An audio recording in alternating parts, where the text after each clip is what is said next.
اے ایمان والو، اللہ تمہیں شکار کے کچھ جانوروں کے ذریعے ضرور آزمائے گا جو تمہارے ہاتھوں اور تمہارے نیزوں کی زد میں آ جائیں گے،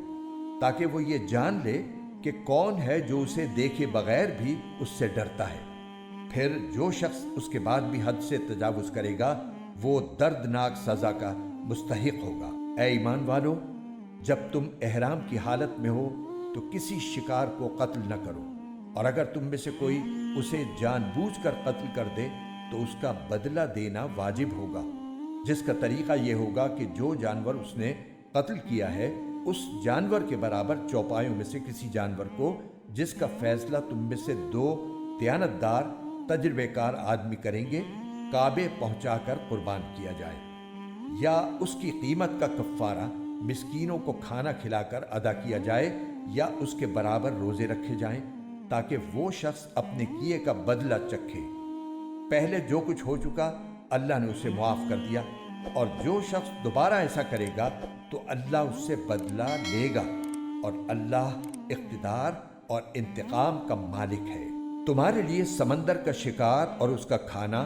حلال کر دیا گیا ہے تاکہ وہ تمہارے لیے اور قافلوں کے لیے فائدہ اٹھانے کا ذریعہ بنے،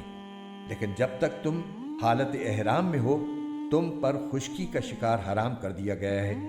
اور اللہ سے ڈرتے رہو جس کی طرف تم سب کو جمع کر کے لے جایا جائے گا۔ اللہ نے کعبے کو، جو بڑی حرمت والا گھر ہے، لوگوں کے لیے قیام امن کا ذریعہ بنا دیا ہے، نیز حرمت والے مہینے، نذرانے کے جانوروں اور ان کے گلے میں پڑے ہوئے پٹوں کو بھی امن کا ذریعہ بنایا ہے۔ یہ سب اس لیے تاکہ تمہیں معلوم ہو کہ آسمانوں اور زمین میں جو کچھ ہے اللہ اسے خوب جانتا ہے، اور اللہ ہر بات سے پوری طرح باخبر ہے۔ یہ بات بھی جان رکھو کہ اللہ عذاب دینے میں سخت ہے، اور یہ بھی کہ اللہ بہت بخشنے والا بڑا مہربان ہے۔ جیسا کہ اگلی آیت میں آ رہا ہے، جب کوئی شخص حج یا عمرے کا احرام باندھ لے تو اس کے لیے خشکی کے جانوروں کا شکار کرنا حرام ہو جاتا ہے۔ عرب کے صحراؤں میں کسی شکار کا مل جانا مسافروں کے لیے ایک نعمت تھی۔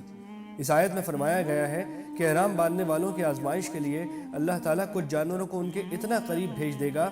کہ وہ ان کے نیزوں کی زد میں ہوں گے۔ اس طرح ان کا امتحان لیا جائے گا کہ کیا وہ اللہ تعالیٰ کے حکم کی تعمیل میں اس نعمت سے پرہیز کرتے ہیں۔ اس سے معلوم ہوا کہ انسان کے ایمان کا اصل امتحان اسی وقت ہوتا ہے جب اس کا دل کسی ناجائز کام کے لیے مچل رہا ہو، اور وہ اس وقت اللہ تعالیٰ سے ڈر کر اس ناجائز کام سے باز آ جائے۔ اگر کوئی شخص احرام کی حالت میں شکار کرنے کا گناہ کر لے تو اس کا کفارہ اس آیت میں بیان کیا گیا ہے، جس کا خلاصہ یہ ہے کہ جس جانور کا شکار کیا ہے اگر وہ جانور حلال ہو تو اسی علاقے کے 2 تجربہ کار دیندار آدمیوں سے اس جانور کی قیمت لگائی جائے، پھر چوپایوں یعنی گائے، بیل، بکری وغیرہ میں سے اس قیمت کے کسی جانور کی قربانی حرم میں کر دی جائے، یا اس کی قیمت فقراء میں تقسیم کر دی جائے۔ اور اگر کسی ایسے جانور کا شکار کیا تھا جو حلال نہیں ہے، مثلا بھیڑیا، تو اس کی قیمت 1 بکری سے زیادہ نہیں سمجھی جائے گی۔ اور اگر کسی شخص کو مالی اعتبار سے قربانی دینے یا قیمت فقراء میں تقسیم کرنے کی گنجائش نہ ہو تو وہ روزے رکھے۔ روزوں کا حساب اس طرح ہوگا کہ اس جانور کی جو قیمت بنی تھی اس میں سے 2.25 سیر گندم کی قیمت کے برابر 1 روزہ سمجھا جائے گا۔ آیت کی تشریح امام ابو حنیفہ رحمۃ اللہ علیہ کے مذہب کے مطابق ہے۔ ان کے نزدیک اس جانور کے برابر چوپایوں میں سے کسی جانور کا مطلب یہ ہے کہ پہلے شکار کیے ہوئے جانور کی قیمت لگائی جائے، پھر اس قیمت کا کوئی چوپایا حرم میں ذبح کیا جائے۔ تفصیل فقہ کی کتابوں میں درج ہے۔ کعبہ شریف اور حرمت والے مہینے کا باعث امن ہونا تو ظاہر ہے کہ اس میں جنگ کرنا حرام ہے۔ اس کے علاوہ جو جانور نذرانے کے طور پر حرم لے جائے جاتے تھے ان کے گلے میں پٹے ڈال دیے جاتے تھے تاکہ ہر دیکھنے والے کو پتہ چل جائے کہ یہ جانور حرم جا رہے ہیں۔ چنانچہ کافر، مشرک، ڈاکو بھی ان کو چھیڑتے نہیں تھے۔ کعبے کے قیام امن کا باعث ہونے کے ایک معنی کچھ مفسرین نے یہ بھی بیان فرمائے ہیں کہ جب تک کعبہ شریف قائم رہے گا قیامت نہیں آئے گی۔